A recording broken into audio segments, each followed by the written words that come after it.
Estamos en el curso de IFRS sobre presentación de estados financieros.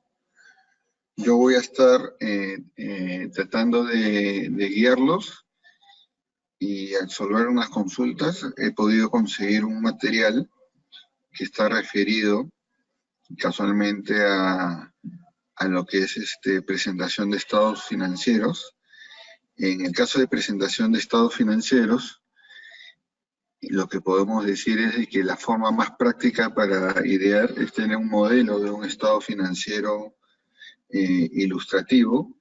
Casualmente pude conseguir un estado financiero ilustrativo que fue que está en idioma español, que fue el de que corresponde a la firma de KPMG.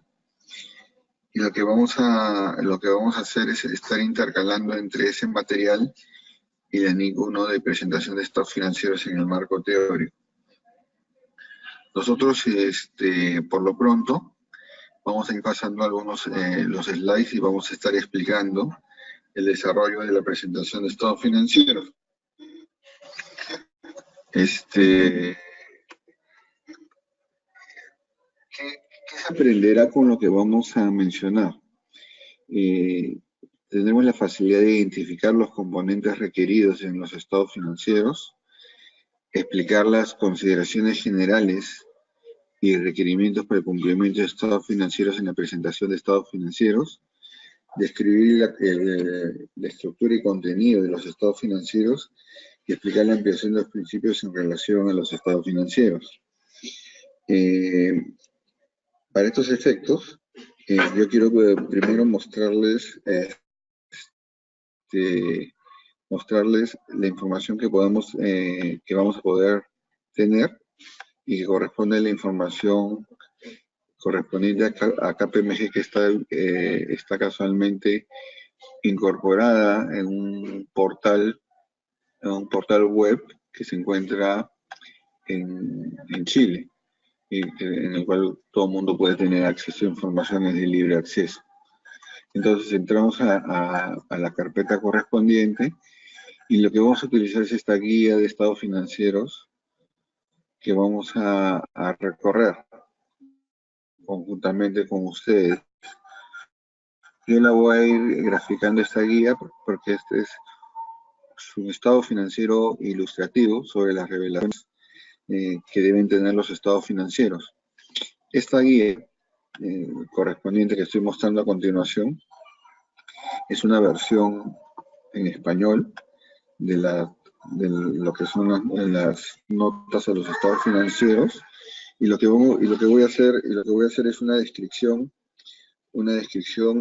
detallada de cómo tiene que ser usada esta guía de los estados financieros para facilitar las revelaciones. Otra información que también voy a hacer uso son estos 3 libros que son de uso libre. Estos 3 libros que están de uso libre corresponden a la versión de IFRS del año 2019. Son la versión del libro rojo. El libro rojo es un libro que está a disposición y corresponde al IASB, y en su primera parte, en la parte A, representa el marco teórico de las NIF propiamente dichas. En la parte B corresponde a la parte correspondiente a ejemplos ilustrativos, y la parte C corresponde a todo lo que corresponde al marco de fundamentos de conclusiones correspondientes. Nosotros, ¿cómo vamos a hacer uso de esta información? Nosotros vamos a ir leyendo la información y nos vamos a remitir exactamente en los párrafos correspondientes de la norma para poder ir entendiendo cómo se interrelaciona en paralelo con el tema de la presentación. Lo primero que podemos decir es de que los estados financieros se dividen en varios tipos de estados financieros. Lo primero es el estado financiero consolidado. Los tipos de estados financieros pueden ser estados financieros separados, pueden haber estados financieros interinos. Normalmente, nosotros entendemos que cuando hablamos de IFRS, estamos hablando de un de un marco de información financiera que lo usan en todo el mundo y el cual se basa en que el estado financiero más importante es el estado financiero consolidado. El estado financiero consolidado refleja el estado financiero que agrupa los estados financieros de una matriz y los estados financieros conjuntos de sus subsidiarias. La unión de los estados financieros entre una matriz y sus subsidiarias se llaman estados financieros consolidados. Los estados financieros separados corresponden a los estados financieros de una matriz y los estados financieros interinos son los estados financieros correspondientes a los estados financieros anuales, a diferencia, vamos a decir que los estados financieros interinos no son estados financieros anuales, son estados financieros que son a periodos menores de 12 meses, que pueden ser de 3 meses, 6 meses, 9 meses, pero que no cumplen el periodo anual. Cuando hablamos de estados financieros separados, también hay algunos estados financieros que no están incorporados, porque realmente son 5 tipos de estados financieros. Son los estados financieros consolidados, son los estados financieros separados y también se incluye el término de estados financieros individuales. Los estados financieros individuales son aquellos estados financieros en los cuales no se tiene ninguna clase de inversión correspondiente. Aparte de los estados financieros consolidados, separados, individuales y los estados financieros interinos, están los que se llaman los estados financieros combinados. Los estados financieros combinados son estados financieros que no están regulados por los IFRS. Es más, no existe una norma que hable sobre estados financieros combinados.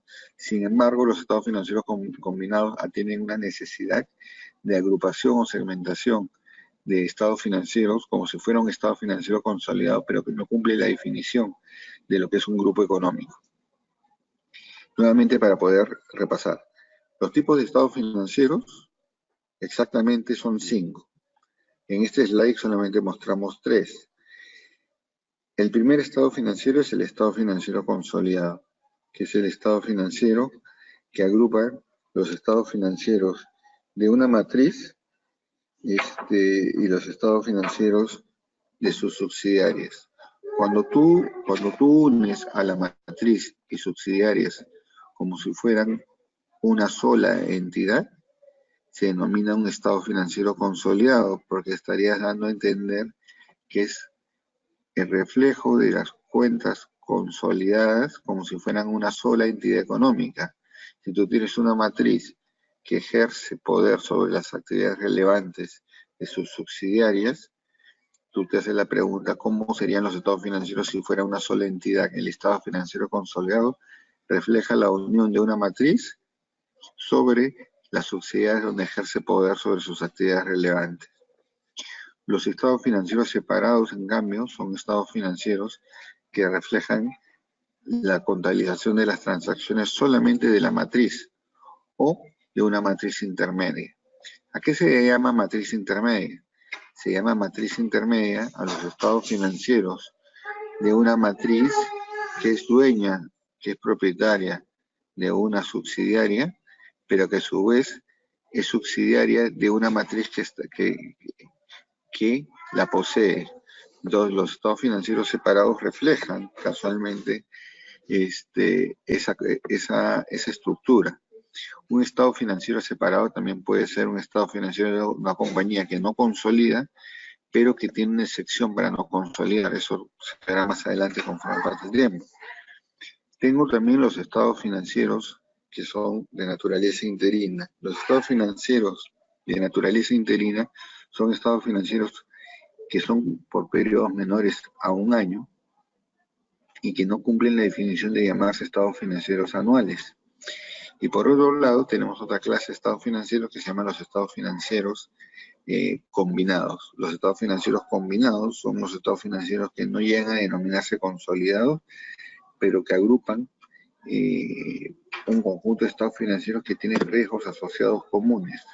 Por ejemplo, en un conglomerado económico yo quiero preparar los estados financieros combinados de todas aquellas compañías que sean del sector farma y todas las compañías que sean de otra clase de sector que no sea farma, se agrupan en un solo estado financiero, aún sabiendo que el grupo económico es mucho más grande. Entonces el estado financiero combinado viene a ser la agrupación de estados financieros que tienen características similares, pero que no tienen la definición del grupo económico.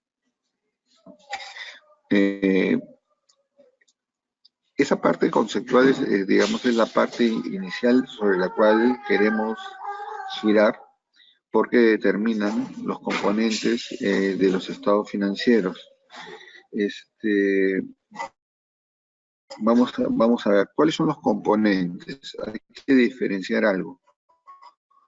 Una cosa es decir, cuáles son los tipos de los estados financieros y otra cosa es cuáles son los componentes de los estados financieros. Los tipos de estados financieros son los que hemos mencionado, que pueden ser estados financieros nuevamente separados y combinados. Estamos hablando de 5 clases de estados financieros. Y cuando hablamos de componentes de los estados financieros, estamos diciendo que los estados financieros, sus componentes pueden ser los estados de resultados integrales y otros resultados integrales, el estado de posición financiera, el estado de flujo de efectivo, el estado de cambios en el patrimonio neto, las políticas contables significativas y las otras notas. Nuevamente, si nosotros queremos definir cuántos son los componentes de los estados financieros, en estricta teoría son 5, porque asumimos que las políticas contables significativas y las otras notas constituyen las notas a los estados financieros. Entonces decimos que son el estado de situación financiera, el estado de resultados integrales y otros resultados integrales, el estado de cambios en el patrimonio neto y el estado de flujos efectivos. Sobre ellos es lo que vamos a girar nuestra explicación. ¿Cómo identificamos los estados financieros? La identificación de los estados financieros son características intrínsecas que tienen que tener los estados financieros, por decir, los estados financieros se identifican como decir qué tipo de estados financieros son. En la cara superior del estado financiero uno tiene que señalar si son estados financieros separados, si son estados financieros combinados, si son estados financieros individuales, si son estados financieros interinos. Entonces, esa es la primera identificación que se tiene que hacer. Otra clase de identificación a lo cual los estados financieros podrían estar afectos es lo correspondiente a saber si están expresados en soles o los estados financieros están expresados en miles de nuevos soles, como que podrían ser expresados en millones de soles. La idea del redondeo radica principalmente en la necesidad que se tiene de expresar en una unidad monetaria que permite al lector de los estados financieros un mejor entendimiento, sobre todo cuando las denominaciones monetarias son muy extensas, porque existe mucha devaluación de la moneda. Entonces a veces suele ser de mayor entendimiento su agrupación a miles, como que su agrupación a millones, que permite al lector de estados financieros facilitar su identificación y su proporcionalidad. Otra forma de identificación de los estados financieros es indicar el año o el periodo al cual corresponde. Entonces, cuando estamos hablando del año o el periodo que corresponde, nos estamos refiriendo principalmente a decir lo siguiente. Nosotros hemos visto que tenemos componentes de los estados financieros, y al ver que tenemos componentes de los estados financieros, nosotros tenemos que diferenciar lo que mide la situación financiera y lo que mide la gestión. Cuando yo mido la situación financiera de una entidad, lo que estoy viendo es un concepto acumulativo. Por ejemplo, si yo estoy ante el estado de situación financiera, lo que estoy expresando es la visión acumulativa de saldos, el total del activo fijo, el total del patrimonio neto, el total del pasivo. Entonces digo que los estados financieros están expresados al 31 de diciembre de 2019. Sin embargo, cuando estoy en resultados, el estado de resultados y el estado de otros resultados integrales, estoy hablando de que estamos hablando del resultado de un año. Cuando estoy hablando, por ejemplo, que el estado de resultados y otros resultados integrales miden la gestión del negocio en ese año, que es distinto al estado de situación financiera, porque el estado de situación financiera lo que mide es la acumulación, por eso viene el término al 31 de diciembre, porque muestra saldos acumulados a una fecha, tiene cuentas acumulativas, es decir, el activo fijo refleja todos los saldos de activos fijos de posesión de la compañía, no solamente los adquiridos en el año 2019, sino los adquiridos en el 2018, 2017 y 2016. Y cuando yo estoy hablando del estado de resultados, estoy hablando, es un estado financiero sumamente transaccional, porque lo que está reflejando son las transacciones que ocurren casualmente en ese año. Estoy hablando por el año terminado en esa fecha. Cuando estoy en el estado de cambios en el patrimonio neto, lo que ejerce el estado de cambios en el patrimonio neto es ver el comparativo de las cuentas patrimoniales comparadas de un saldo inicial de un año con respecto al otro año, que reflejan el movimiento de esas cuentas patrimoniales, lo que refleja ese movimiento del año. Cuando yo me estoy refiriendo, por ejemplo, al estado de flujo efectivo, también estoy midiendo la capacidad de generación de flujo efectivo que ha tenido la compañía en un año. Y otra forma de identificación del estado financiero es decir, cuál es el marco contable en el cual estoy opinando. Un ejemplo que podríamos decir es, se dice, y es una afirmación, que en el Perú aplican los Perú GAP.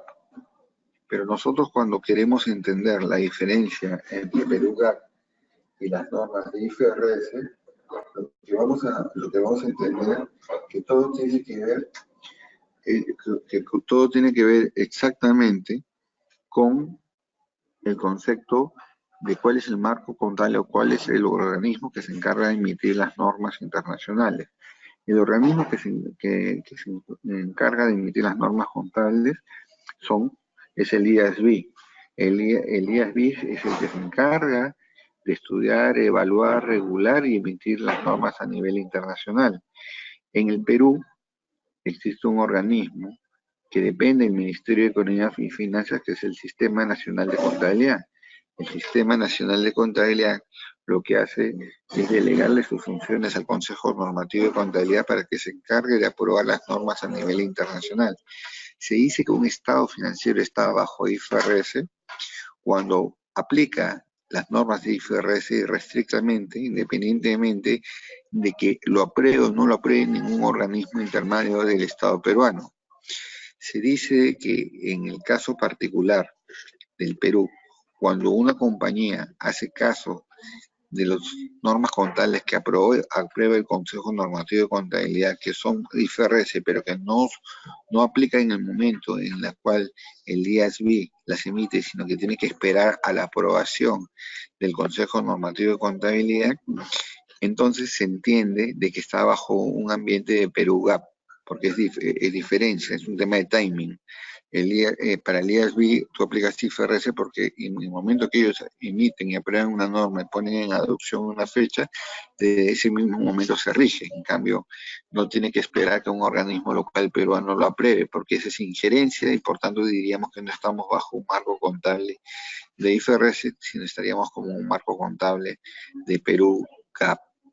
Cuando nosotros identificamos nuestros estados financieros, así como cuando decimos estamos aplicando o estamos preparando los estados financieros de acuerdo con normas de la Superintendencia de Banca y Seguros, entonces nosotros podemos señalar exactamente que la identificación de los estados financieros es preparar las normas contables de acuerdo con la Superintendencia de Banca y Seguros. Como que yo podría también decir que los estados financieros son preparados de acuerdo con ciertas regulaciones de normas locales peruanos.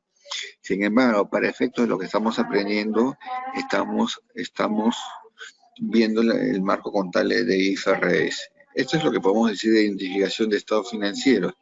La identificación de estados financieros fundamentalmente son todos aquellos signos de identificación que nos permite señalar que los estados financieros, el tipo de estado financiero que se está haciendo, el tipo de moneda que se está haciendo, el periodo contable al que corresponde, si es un estado de situación financiera, si es un estado financiero que mide gestión, el marco contable sobre el cual recae. Respecto al concepto de periodo de reporte, los estados financieros se preparan anualmente. No hay provisión sobre por periodos distintos, pero el problema es de que no es practicable. Normalmente los estados financieros se preparan sobre periodos que sean comparables a sus estados financieros. Fundamentalmente esa es la razón por la cual los estados financieros se comparan anualmente, porque es la mejor base de comparación y es el benchmark que han adoptado la mayoría de las compañías en el mundo. Una pregunta que podríamos darnos acá es, por ejemplo, que una empresa cambia su fecha de reporte de estados financieros del 31 de diciembre al 31 de marzo en respuesta a una nueva legislación. Y lo que dice que en el periodo siguiente prepara 15 meses en los estados financieros al 31 de marzo y 12 meses en cifras comparativas.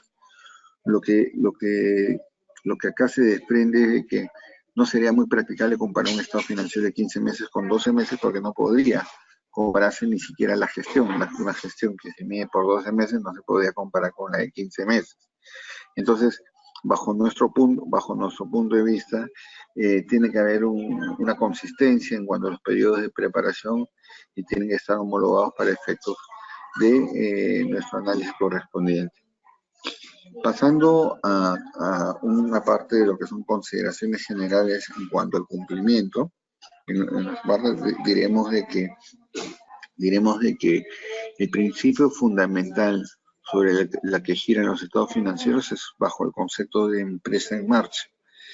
No debería haber dudas en cuanto al cumplimiento de empresa en marcha, porque inmediatamente si los estados financieros no son preparados bajo el concepto de empresa en marcha, lo que estaríamos diciendo de que habrían serias dudas sobre las bases en las cuales se formulan los estados financieros. Las bases de empresa en marcha, podemos estar sobre casos de cese del negocio o que no existe una alternativa para liquidar la empresa. La gerencia debe evaluar la capacidad para continuar la empresa como empresa en marcha. Se dice que un estado financiero es preparado sobre el principio de empresa en marcha si no se tiene presunción que la compañía se vaya a liquidar dentro de los próximos 12 meses. Pasados los 12 meses, diríamos de que no es un tema que ponga riesgo de empresa en marcha, pero si el riesgo de que la compañía no entre en ese periodo es menor a un año, entonces sí diríamos que los estados financieros no cumplen los requisitos para decir que son empresas en marcha. Después, respecto a las revelaciones, en caso de incertidumbres significativas, independientemente de la capacidad de continuar como empresa en marcha, entonces, quiere decir de que podrían haber serias incertidumbres en cuanto a la continuidad que tienen que ser sometidas. De otro lado, hay revelaciones si no se preparan sobre una empresa en marcha, bases sobre las cuales son preparadas y razones para tales bases. Todas estas características o todos estos puntos de vista son necesarios tomar en consideración en el momento de la preparación de los estados financieros. Hay conceptos sobre agregación y compensación. Digamos de que algunas preguntas que podríamos tener son: ¿tiene un monto inmaterial de gastos pagados por anticipado y decide agregar estos en cuentas por cobras comerciales? La primera pregunta en ese caso sería si es que verdaderamente se cumplen las condiciones para poder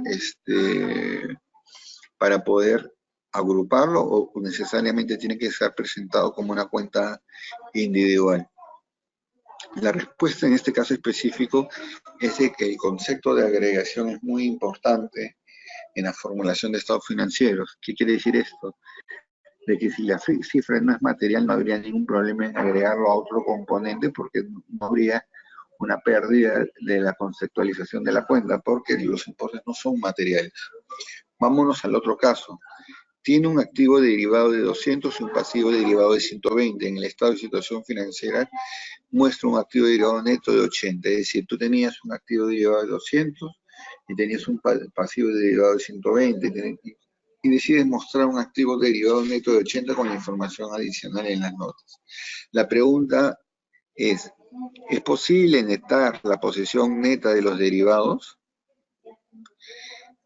En estricta teoría, salvo que haya un contrato que permita la compensación de estos dos contratos, estaríamos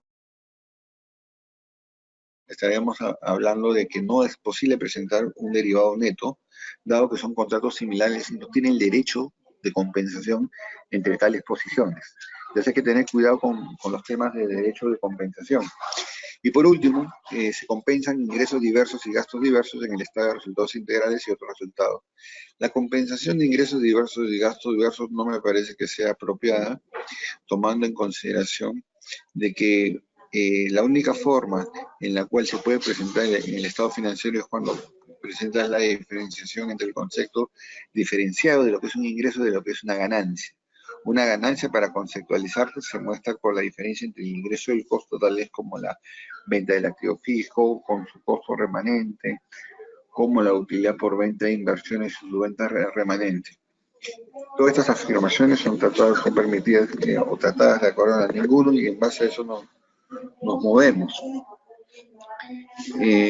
La consistencia en la presentación requiere mantener la misma presentación y clasificación de ítems, a menos que el cambio conlleve una presentación más apropiada y es requerido por una IFRS. Es muy importante este concepto de lectura. Para efectos de poder ir a la parte práctica, nos vamos a mover un poco en la guía para los estados financieros anuales. Vamos a comenzar a explorar esta guía en paralelo con la parte teórica que hemos ido revisando. Lo importante de este material, que este material está disponible, si no me equivoco, en la página del mismo KPMG, de KPMG allá en Chile, y vamos a ir pasando el material paulatinamente.